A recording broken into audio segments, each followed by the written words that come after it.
Maya and Arjun had been married 11 years.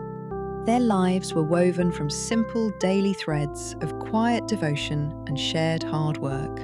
When the village school roof started leaking, Maya came home worried. But times were lean, and many shrugged, believing nothing could be done without outside help.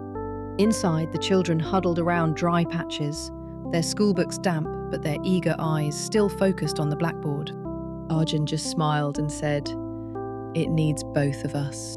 Seeing their resolve, neighbours began offering their own spare tiles and tools, one by one.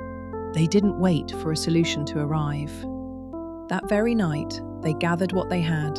So they pedalled off together, patching tiles, singing songs, fixing it as one. By evening, the school stood strong and dry, a quiet testament to what two hands and two hearts could rebuild. In the quiet heat of the afternoon, a shared cup of tea felt like the greatest reward. High up on the roof, they matched each other's pace, one passing, one placing, working as a single heartbeat.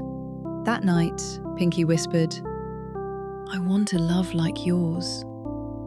Real love is simply showing up every single day.